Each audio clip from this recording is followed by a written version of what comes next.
Om Namo Bhagavate Vasudevaya, Om Namo Bhagavate Vasudevaya, Om Namo Bhagavate Vasudevaya. So Hare Krishna, dear devotees, thank you very much for joining us today. I'd like to welcome everybody and seek your good wishes and your blessings so that we can learn something together from this most Grantharaj. Srimad Bhagavatam is the king of all scriptures. Because it is beyond this material world. It comes from Krishna directly, and it's the incarnation of Krishna as well.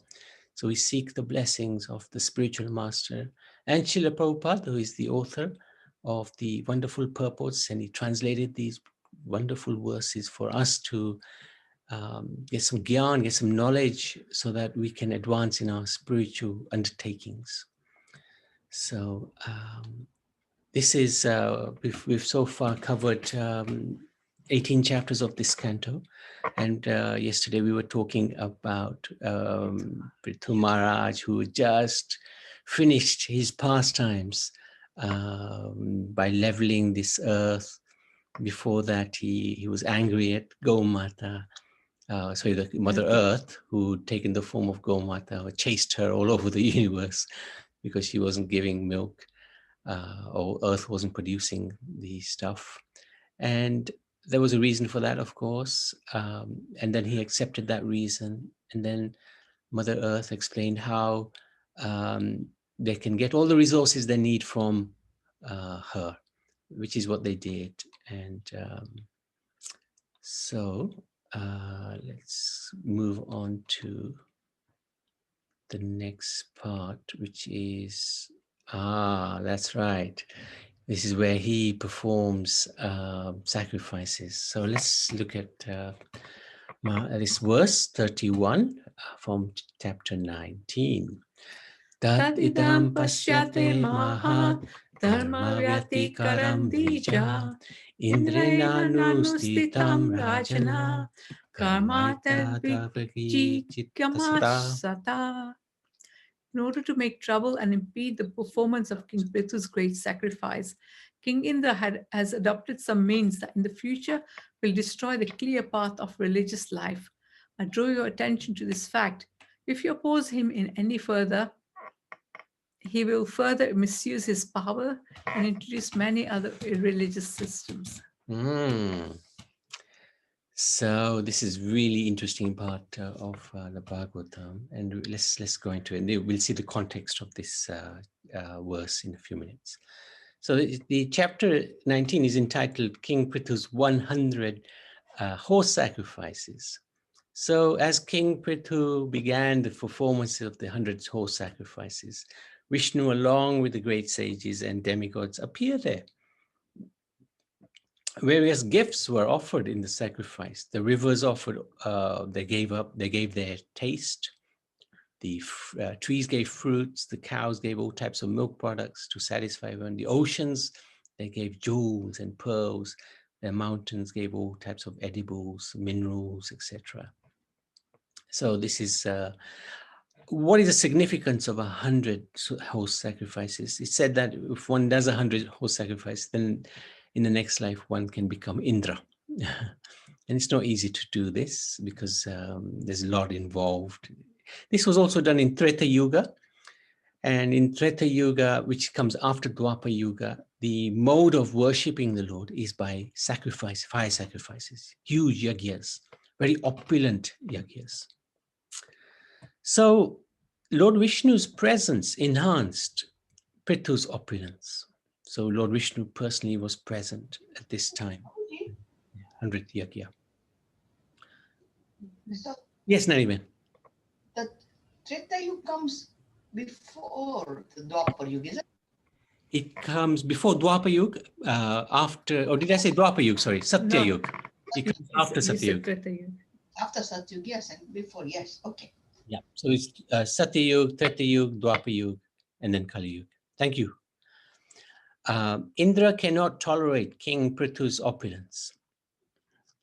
So Indra's nature was a little bit like that, pretty envious demigod. Of course, Krishna loves Indra, and he's regarded as the protector of Indra. And one of the names that are attributed to Krishna. I can't remember exactly now, but he's protector of Indra. But he has this dark nature as well. And thus, he, invisible to all, steals the sacrificial horse from the last sacrifice. So the 100th sacrifice was taking place. And at that time, Indra stole this sacrificial horse. Desiring to appear saintly, Indra disguised himself as a sannyasi, as a hermit, one who's given up all association with family, business, and completely dedicated himself to God. So he disguised himself like that.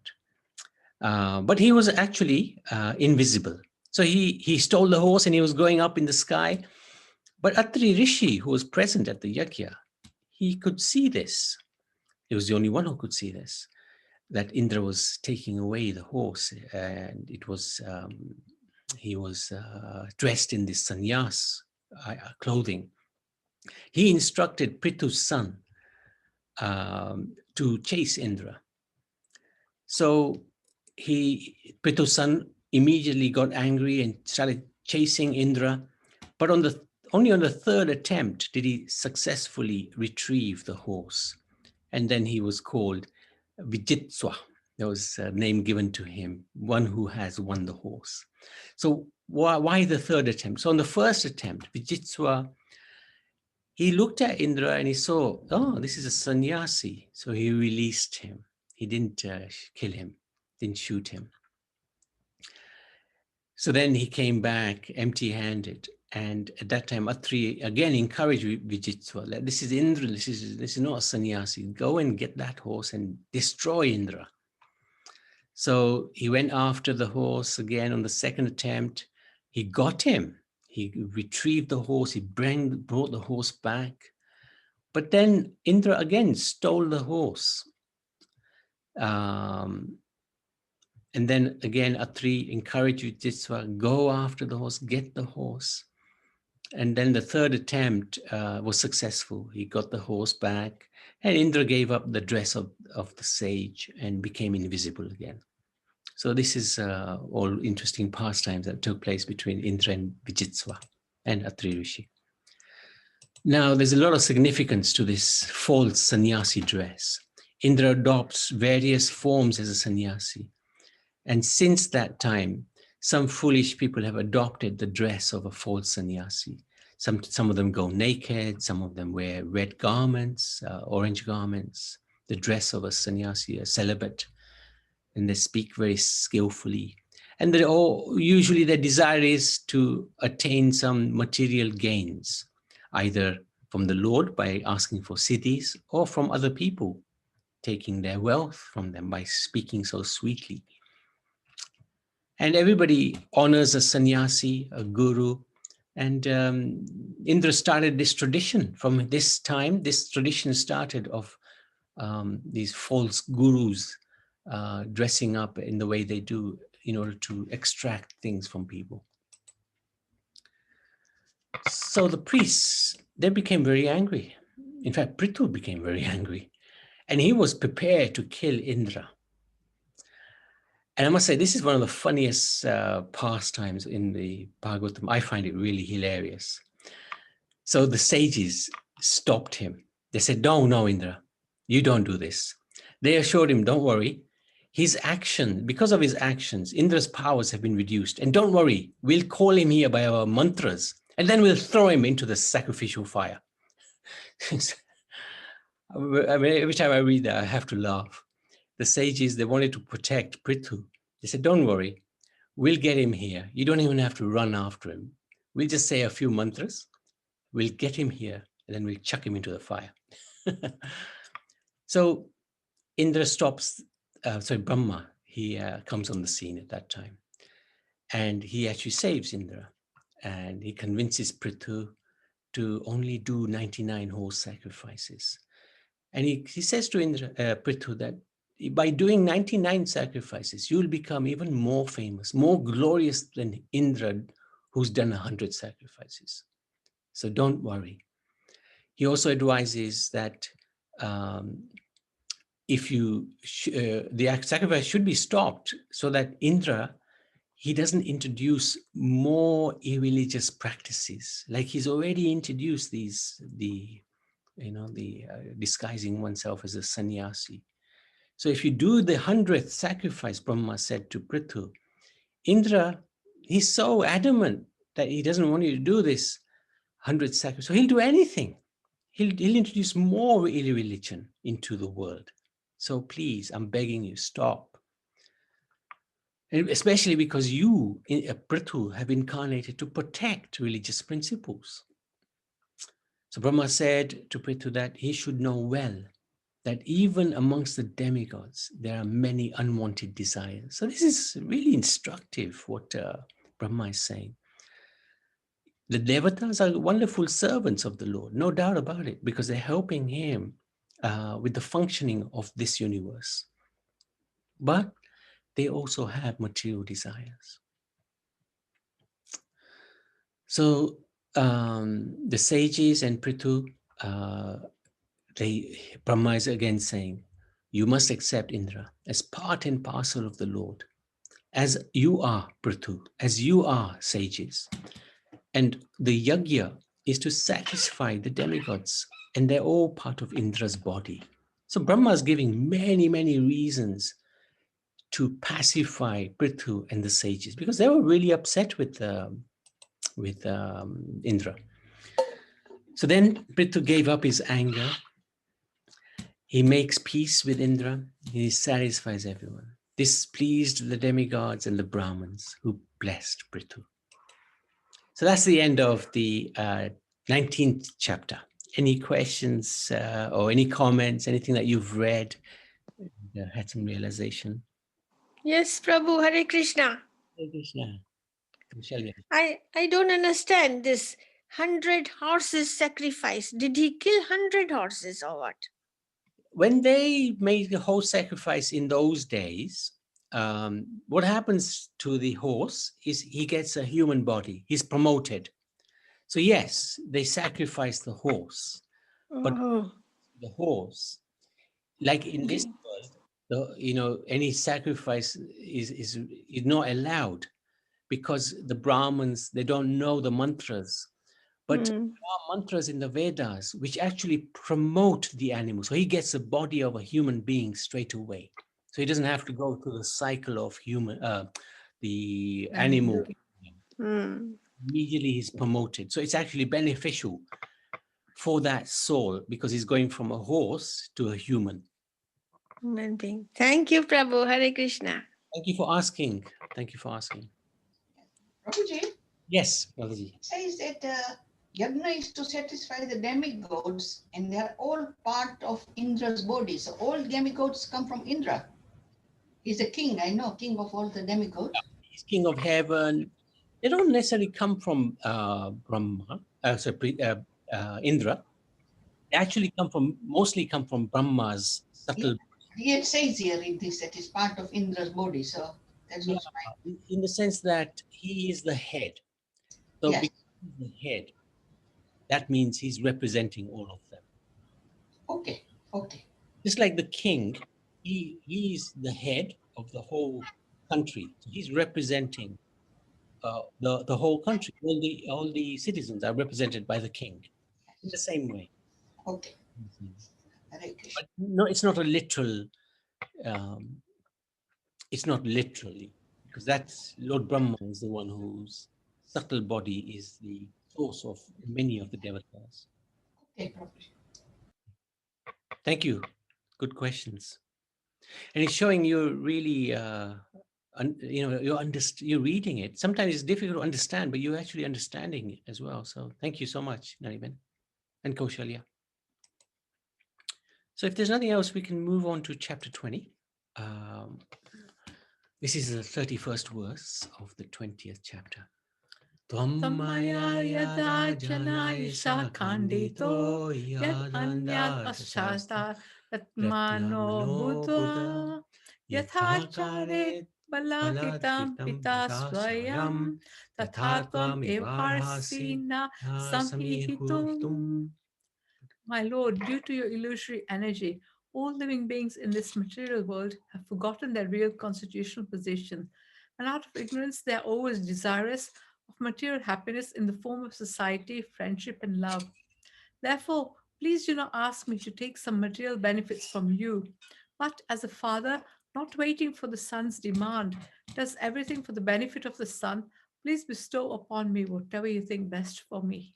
So this is Prithu's wonderful prayers to Lord Vishnu, who attends the sacrifice and requests him, what can I, he's so pleased with him, what can I give you? But we'll see, he's so pleased with him that he does something else as well, which is really extraordinary. So the chapter is entitled Lord Vishnu's Appearance in the Sacrificial Arena of King Prithu. And it's entitled, this little bit is entitled How to Attain Peace. Lord Vishnu appears and advises Prithu to forgive Indra. So not only become pacified, but not just become peaceful, but also forgive Indra.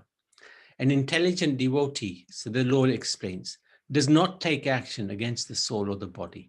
If there is any discrepancy, he forgives. Forgiveness is a quality of those who are advancing in spiritual knowledge. So in the Lekamaji, for your class, your seminar, this is a really nice point the Lord Vishnu makes to Prithu. If affected by Maya, then any advancement in spirituality is a waste of time. So the Lord is advising, look, if you're going to get so angry and you are covered by the three modes of material nature, then any advancement that you've made in your spirituality is actually a waste of time. Lord Vishnu explains further that one who knows Paramatma and the soul is never affected by the modes of material nature, for he's always engaged in bhakti. One who does so without material motives becomes satisfied within and attains peace.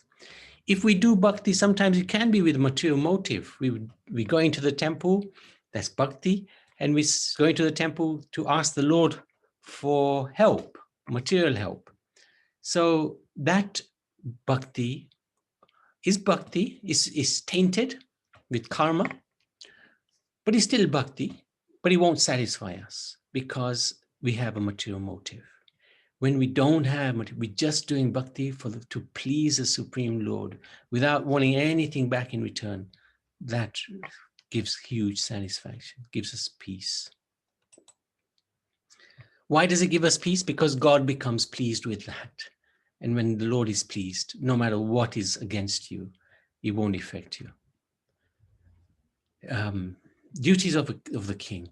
So Lord Vishnu further instructs Prithu, always protect the citizens, be equipoised, happiness or distress, you should not be affected, treat people equally without being disturbed by temporary distress or happiness. He should fully control his mind and senses. The Lord explains, this is quite instructive actually. If a king protects the citizens, he gets 1/6 of the piety of the citizens. So 1/6 of their good karma goes to the king.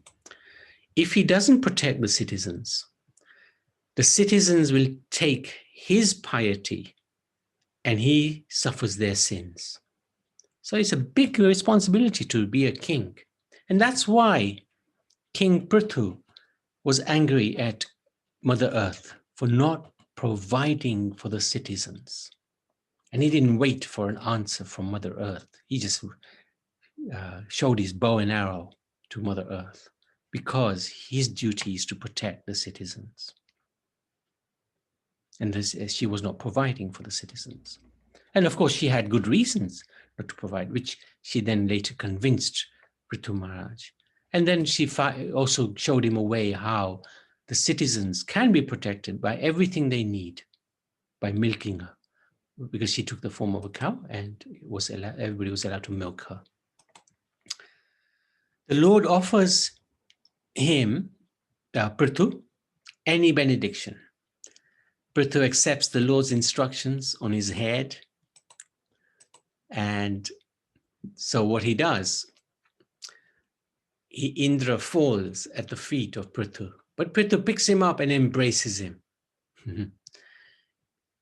So this is a very, very instructive, because Prithu was, Indra was really obnoxious, if you think about it. He was doing anything he could to stop Prithu from pleasing the Lord by doing the 100th sacrifice. But yet, when he came asked for forgiveness, Prithu embraced him. Prithu worshipped the Lord who was about to leave. This is really interesting. Seeing Prithu's saintly behavior, the Lord remained. He didn't go. He was looking at Prithu. He was seeing so much love. He thought, okay, I won't go, I'll stay. The Lord's feet touched the ground. His feet generally do not touch the earth. But out of affection for Prithu, he touched the earth. And he placed his hand on Garud, as if to prevent himself from stumbling, since he is not accustomed to standing on earthly ground. Very interesting. Prithu did not wish for any benediction, except he prays for 1 million years, not years, ears, so he can sufficiently hear the Lord's glories from the pure devotees. And he also said that verse, I think that verse might be coming up, where he's saying, like a father to his son, you just do whatever you think is best for me. The spiritual vibrations from the mouths of the pure devotees carry the saffron of the Lord's lotus feet. So this is why Prithu asked that he wanted so many ears to hear from the pure devotees. Anyone who hears from the devotees remembers his eternal relationship with the Lord. Prithu desires to serve the Lord's lotus feet, as does Lakshmi. So then he was a little afraid, because will he be competing against Lakshmi for the service of the Lord? And then who would the Lord favor? Would he favor Lakshmi? Would he favor Prithu? Prithu was afraid that there would be a quarrel with Lakshmi over service to a single master, and whether the Lord would take his side if that happened. Of course, we know Lakshmi Devi is in Madhurya Bhav. Her ras is Madhurya, whereas Prithu Maharaj is in Dasya ras. So he's in the servant mood, whereas Lakshmi Devi is in the mood of lover. So there was no question of his competing with her on the platform of Madhurya ras. But it's interesting how Prithu Maharaj is formulating his prayers to the Lord. Lord Vishnu's blessings. Being pleased, Lord Vishnu blessed Prithu with pure devotional service. The Lord then returned to his abode in the spiritual sky. So I forgot to actually include that prayer, which is a really important prayer. It's worth just looking at it again. Please do not ask me to take material benefits from you, but as a father, not waiting for the son's demands, does everything for the benefit of the son, please bestow upon me whatever you think best for me. It's a very, very nice prayer. Very nice prayer. Okay, so I think that's the end of that chapter. So if there's any questions or any comments on that chapter, happy to take those. Prabhuji. Hello? Yes, yes. Now it's quite touching that people, so much elevated souls, they, in spite of asking for liberation or going to the lotus feet of Krishna, they're always asking about hearing of his glories from the pure devotees, and he wanted to live for 1 million years. That's amazing, isn't it? He actually wanted 1 million years. Years, yeah. Not Yeah. 1, 2 years, 3, 4 years, but No, 1 million. no. He wanted in a Kanjodada. To hear about the glories. He wanted 1 million years. No, So that he can sufficiently hear. Okay. Okay. That's even more amazing.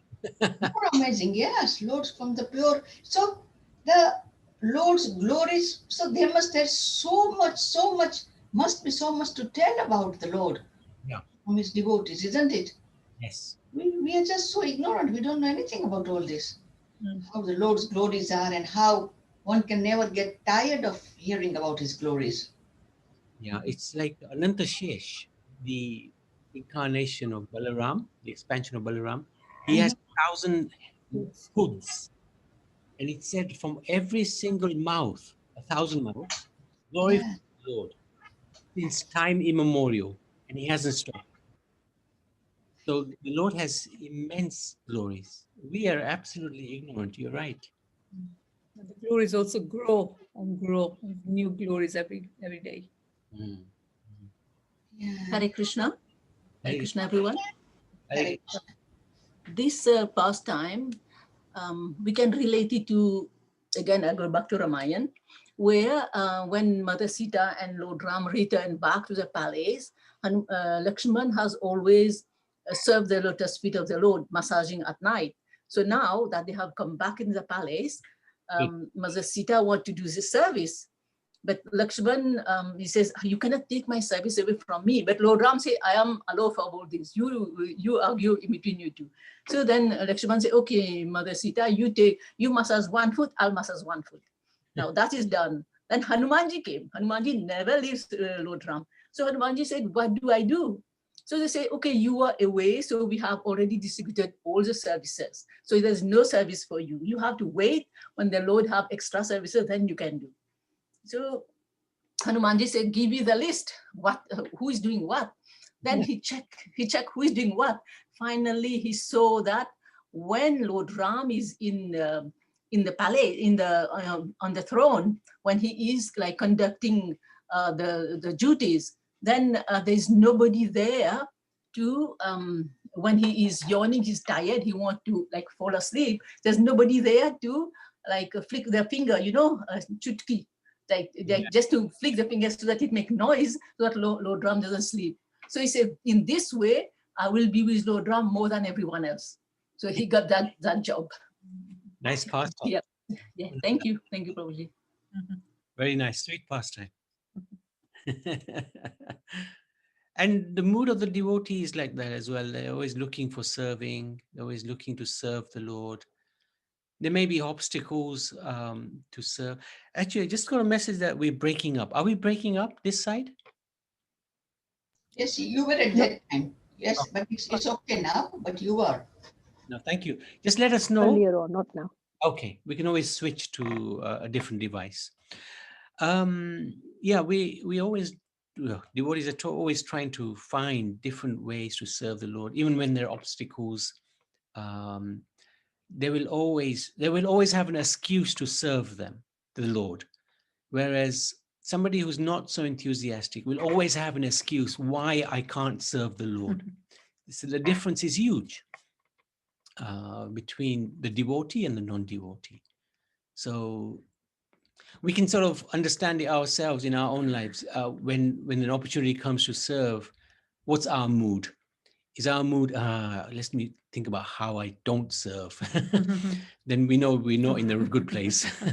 But if we're enthusiastic to take up this a service, even if it's a service we don't like, actually that's the real test. When we're offered a service, we don't like to do it, but there's nobody else and we've been asked, would we do it? That's quite a nice test, quite an interesting test to go through. Yes, Prabhu, that brings me to this, something that is going on about the Gita, live to give. And they are at the manor, they want 108 people to find their 10 friends and sell them, not sell them, give them so that Gitas can be distributed after small Lakshmi Dan. Now, this is something that I've tried. I tried contacting a couple of my friends. I couldn't do it. I know book distribution is part of Srila Prabhupada's activity and he loves it. But it is something that I'm not used to because I've never done it. And sometimes I feel guilty. So instead of going for the other, asking 10 contacts, I did some Lakshmi dance. So I thought that would be something on my behalf. I'm doing something, but I'm not good at telling people to get books and give some donation. It's not my type at all. So I may be guilty of Prabhupada in that way. So no, made an attempt. You tried. I did try. I tried pull off my best friends and nothing came out of it.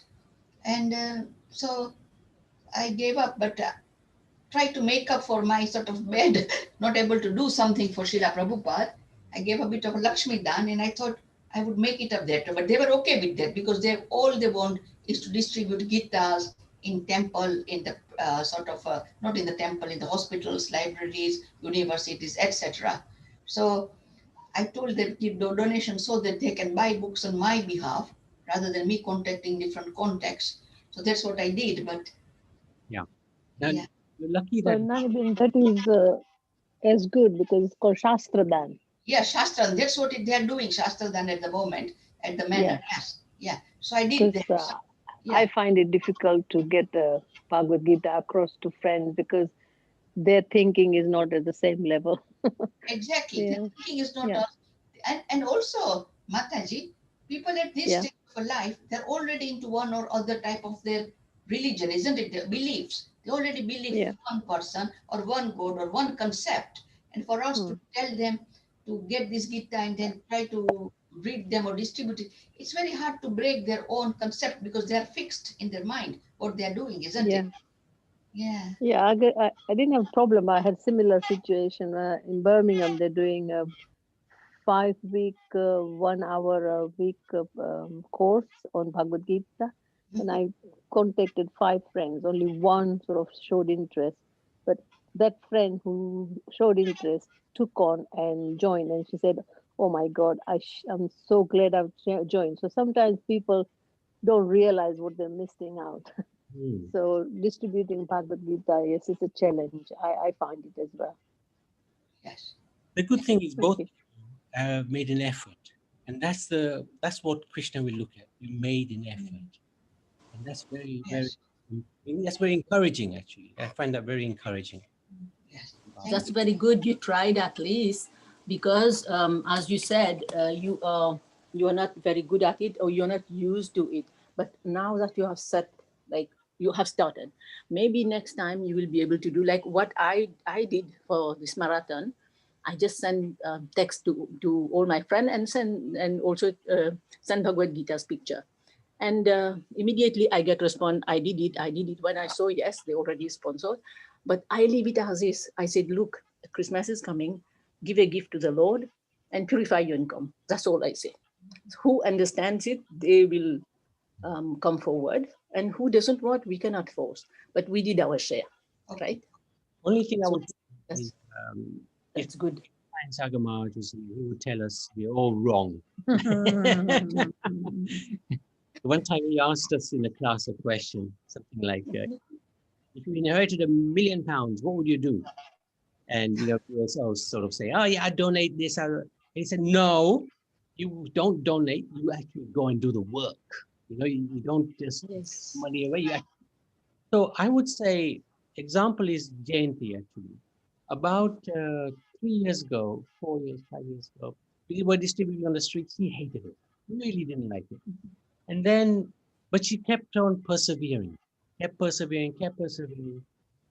And then 2 years ago, she really got into it. And she would be distributing nicely. And of course, I was always distributing more, right? So I always used to be really cheeky to her and say, look, how many have you distributed? I've distributed 20. She'd say, maybe 5, 6. But the thing was, the 5 or 6 books that she gave out, every time those people would either come to the temple or they would start reading the Bhagavad and they would come back to us and tell us, hey, I've read the Gita that you gave me. And that would be from Jayanti's hand. And one of them is Habiba, for example. She's a really nice lady, Caribbean lady. So she got the book from Jayanti. She came the next day and the day after and the day after. She wanted answers to so many questions. She's now chanting 16 rounds. I think she's reading the Bhagavatam. He was a Muslim as well. So she could understand idol, worshipping their deities and things like that. So, she, it was completely new concept. And that's why she wouldn't come to the temple initially. And then we convinced her, or Nabi did anyway, that, you No, know, you did. and that we're not, this is the representation of God. I mean, it's not idols and things like that. So, because in Islam, you don't worship idols and things like that. So, it was a big step for her. So it's perseverance. We know Prabhupada likes it. We know we're not good at it. But this is where the ego is in the way. And ego, sometimes we need to say to the ego, okay, you know what? I'm going to just depend on the Lord. And if he wants me to distribute, great. If he doesn't want me to distribute, great. But I'm there for him. So then that way miracles can happen. I would say Jayanti was definitely a miracle.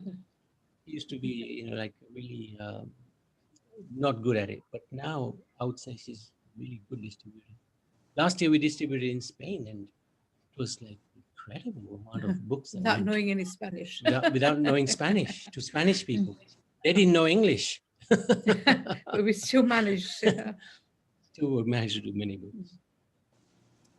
That's very good. Well done, Jayanti. But this year we cannot go out. Nobody can go out because of the COVID.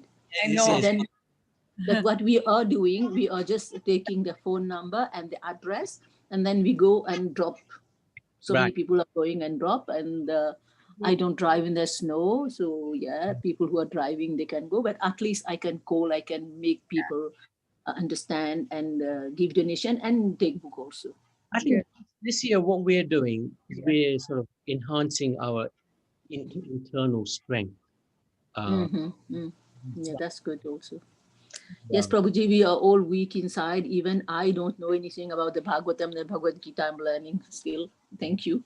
Me too. Yeah, me too. But yeah, I mean, this year we had the desire, but because of COVID, we couldn't. Yes. And all of Yes. a sudden, we got this message from Shwakesh, who used to be a devotee here, and he's moved back to Pune. And they said, the Pune temple have this project where they're distributing Bhagavad Gitas. So, again, we put it out to all our contacts, and we managed to, get a lot of devotees interested in giving the, Gitas in Pune, not here. And one of them is Naniben. Hmm. Huge number of books. I'm happy to do that. I have no problems with that. But it is me telling somebody that I think it's my ego or what, but I don't think it's ego. It's my sort of lack of confidence and lack of telling people to buy something and donate something. I'm happy to donate on other people's behalf, but asking other people to donate, that's something that I need to get over it. Oh, Swakesh has gone back to Pune, has he? Yes. He was Oh, there, so he's gone back again. Yeah. okay. He's now very nice devotee. We used to meet him at Mataji's house, at your place, isn't it, Prabhuji? He's a sweet man. So Nani Ben, I think you should go with Jayanti and then get motivated. She will motivate you. Oh yeah, next time when the time is right, I will go with the book distribution with them and at least find out some ways. But when we distribute books, are they given free or do we ask? Oh, We ask for Information. they can give whatever they like. On the yeah, I need to develop that talent, Indulekha Mataji. Yeah. Yes. It will come. Once you set your foot out, it will come. You will see yourself. You will be amazed, I was like that. We don't have this confidence. And as soon as we start doing something, and the Lord helps. I will tell you for sure, because sometimes if I have to give a class in my temple or anywhere, I will think, how do I start it? How do I write? What do I jot down? What do I do? I will go to sleep with that mind, like, how do I start this class itself? In the morning when I wake up, it's like flowing in my mind when I'm going to put it down with, on paper. It's flowing in my mind. It's just because then I realize it's the Lord. He wants to help me in the way that I can start this talk. I can start this class. How do I start? What do I say first? And the words flows. So it's the same thing. As soon as you go out with Jayanti next time, you will see it will come automatically. Yeah. Thank you. I think if you do once and if you're successful, you would be so motivated. You'll want to do it again and again and again.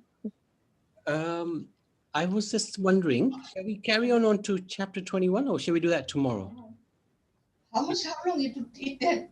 I think tomorrow, Prabhuji, because with the instructions and the lessons. We are going to go more over. Yeah. All right. We can. Absolutely. So tomorrow this and And whatever else, yeah. will tell us. Okay, Prabhuji. So any more comments on the distribution? And how about Mauritius? How are they doing? Sitaram? Yes, Prabhu. Haribol.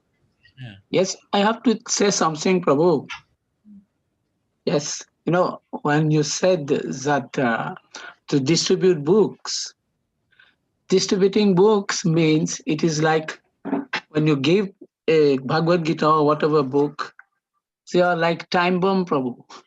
One day it will sprout. You have just to give them. So it will do its duty. Yes. That's when I was distributing Bhagavad Gita in the early days from 10 years back. And now, Mauritius is a very small country. Mm. According to me, everyone has one Bhagavad Gita. And Prabhupada predicted that Mauritius will become the first Krishna conscious country one day. Mm. And we have seen the sign, Prabhu. It is working. Mm. Thank you. I like Thank it. you. I remember when we used to go to Punjab, we used to distribute Punjabi and Hindi Bhagavad Gitas to the Punjabis. And, you'd be amazed how devotees used to be able to distribute these books quite easily as well. So it's very possible. We just have to get out of the mindset that I can't do it. You have to believe in yourself. That once you go out there, it's not you who's doing the work. It's actually Krishna or Lord Chaitanya through you. So you're just an instrument really. Yeah. And they're actually giving the books out. Yeah. And Guru Maharaj used to ask us, how many books you have distributed, Sitaram? It is his duty. And then we say sometimes we're distributing very less. So, but he was very, very kind, how Guru Maharaj was. We used to distribute, especially the Matajis. They used to distribute like loads and loads of. Especially in South And we used to Africa. say, yes, Maharaj, we distribute so many. And he would say, who distributed? And he'd realize it's all the Matajis. Yes. This is, it reminds me when, not here now, but where I was living before, we used to get a lot of Jehovah's Witness, Yeah. little books to the houses. And I'm sorry to say, but I was quite rude with them. I said, no, I don't want your books. I don't want this, please. And my husband at one stage, he said, you come in, you give me your book. I'm going to give you our Gita. What do you want to do about it? Then they never came. Yeah, they're well organized, Jehovah's. Very well organized. But even if you insult them, they didn't feel any that way. They were always smiling. So something to learn from them. They were hard-skinned. You're right. It happened to me. I was at the bus stop waiting, and it was very sunny. So I turned my back, and I had a little Krishna book in my hand. I was reading. And this lady, she came with a large folder. She opened the folder in front of everyone who at the bus stop. She said, pick one. You pick a book out of this folder. And she came to me, and I turned she touched my shoulder. I turned back and I saw her. She opened her folder and said, pick one. And I lift my book and I said, look. And she turned her back and she went, because I was reading Krishna book, so I cannot pick yours. So I just showed her the book. So she walked away. So we should not be rude to them, because they are doing some work for the God as well.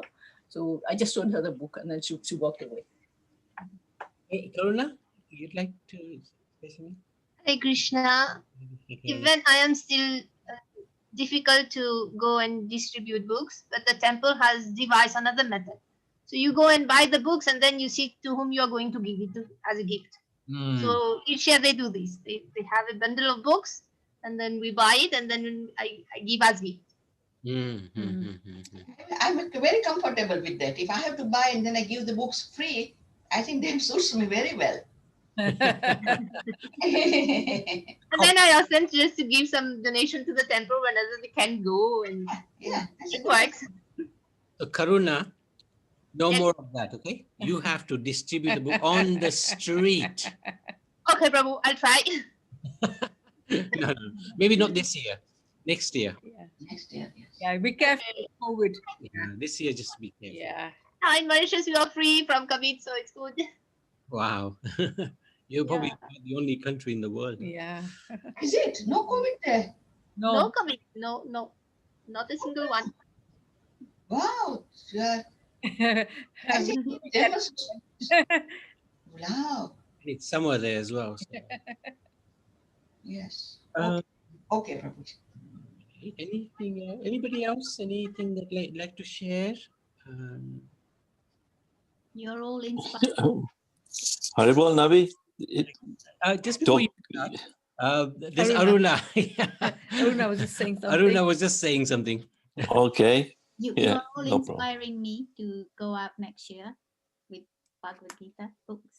Wow. Good. Definitely. Fantastic.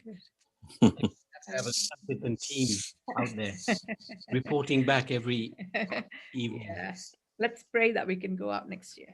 Yes, definitely. Thank you, Aruna. This is good. The Zoom's really good. It's like distributing Bhagavad Gita. It is. This is the This gift moment for in me, time is for me, really that's amazing. very good. Thank you. Madhusan Prabhu? No, I'm just saying that, talking about Jehovah's Witnesses, we had similar experience. So when we started preaching and setting the center up in Coventry here, and used to have to go and knock on the doors, people, just total strange doors, and because our doors slammed in our faces, Yes. Then you start to feel, oh, okay, what's happening? And then suddenly we realized that, it kind of hurt us in the beginning. Then you start really, we were thinking that I am doing this job. And we didn't actually believe in ourselves that, I'm actually representing Krishna. I'm a devotee of Krishna. I'm just doing this service for Prabhupada and all that. And then when you get into that mood, then amazingly, when we had that shift in our heart and in our mind, the next few doors we started to knock, suddenly they were welcoming us, And then we get to some doors, we knocked, and there was a Bengali family, and they called the children to bow down to us and all that, and we were actually taking prasad with us then, take some books with us. So, that's how it then started. And then from those days, some wonderful devotees came who kept coming to the temple, took initiation from Maharaj, and they're part of the community. And so, you never know. There's a wonderful devotee who passed away now, Nanubai. I actually met him in the hospital. My father was not well, and his father was not well. So they're both beds together next to each other.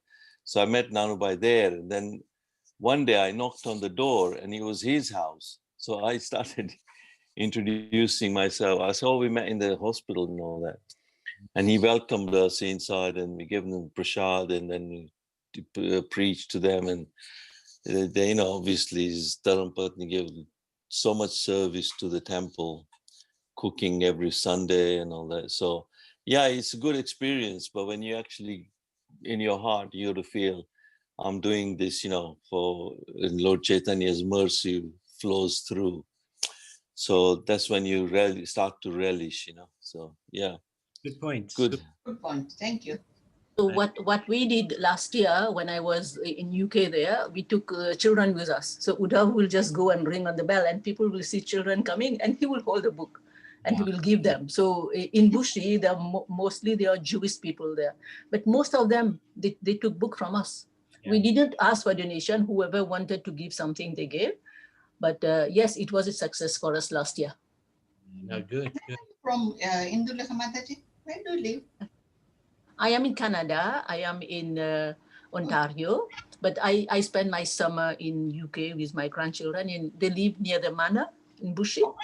Okay. Yes. Yes. Thank you. Actually, they used to live at the temple here. Is this 10 years ago left? Yes, 10 years ago I left. We lived for 6 years there. Yeah. So they lived in the actual temple here in South London. Really? Yes. Yeah, and she has 3 daughters. 2 are here and 1 is there with her. And we had Anju also, my niece. Yes, yes. Yeah. Okay, okay. Okay, so Indulekamaji, while you're on the line, you can go to. Yes. Yes, Prabhuji.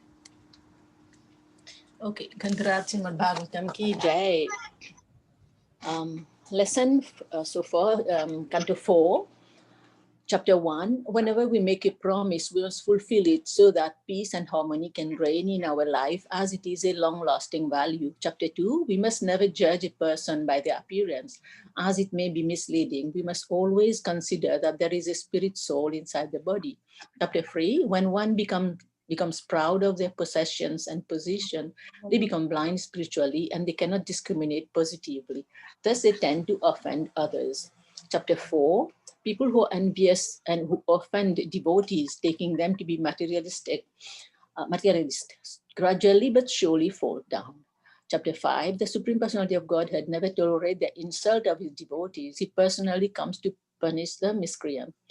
Chapter 6, whenever we offend a person knowingly or unknowingly, we must seek forgiveness from them and try to render some service to them.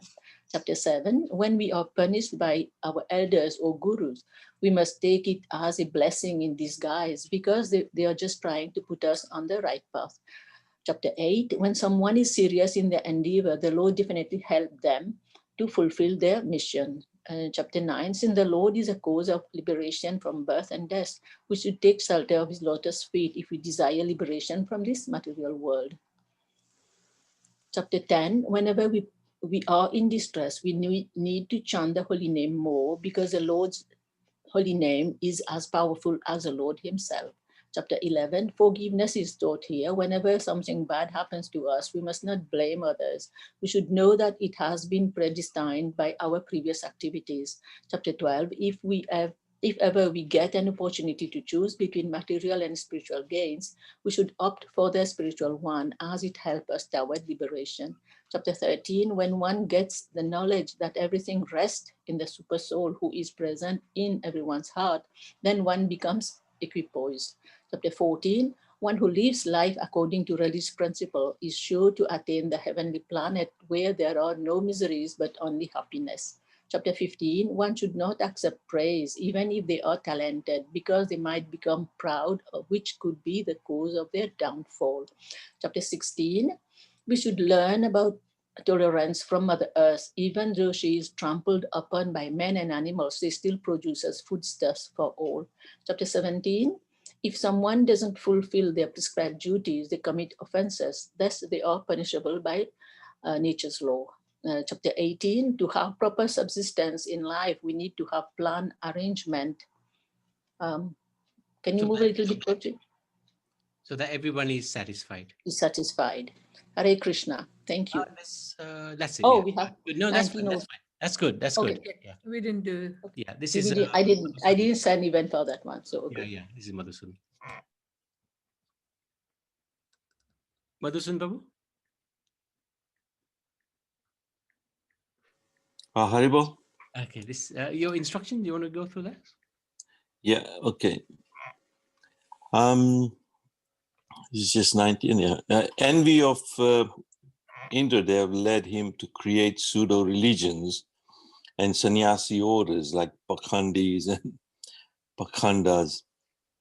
And Lord Brahma instructed Prithu Maharaj not to create more envy in Indra and stop the spread of irreligious practices that ensued.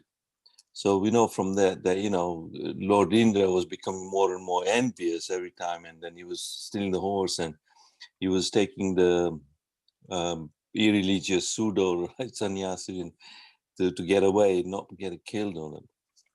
So he's the one who sort of started the practice of sort of irreligious practices and Pakhandis and full sannyasis, so there's kind of a propensity to cheat and all that. So he should actually pursue his real purpose of his incarnation. So then Lord Brahma instructs him to focus on what his real purpose is, incarnation, rather than getting involved in sacrifices, which is only for just material prosperity and all that. So, and Indra was getting envious more and more. Prithu Maharaj learns to forgive Indra, and also as a result attains Lord Vishnu's favor and benediction of service to the Lord. So obviously Lord Vishnu then appears in front of him, he gains his favor. Lord Indra is forgiven, and that was one quality that Prithu Maharaj realizes and manifests in him. He was then able to guide his citizens on the right path then as well. By gaining the favor of Lord Vishnu, he obviously got the chance to ask, when he was asked for benediction, he just wanted service which could be in competition with Lakshmi Devi, but he didn't mind that. Prithu Maharaj only asked for 1,000,000 years. Yeah, we got 2 years and 1 mouth. So I was always told that we should be doing twice the amount of listening and talking. But Prithu Maharaj wanted 1,000,000 years so that he can hear the glories and constantly in the association of pure devotees. So there's a good example and instructions for us to follow in these chapters. Good. And what to ask for.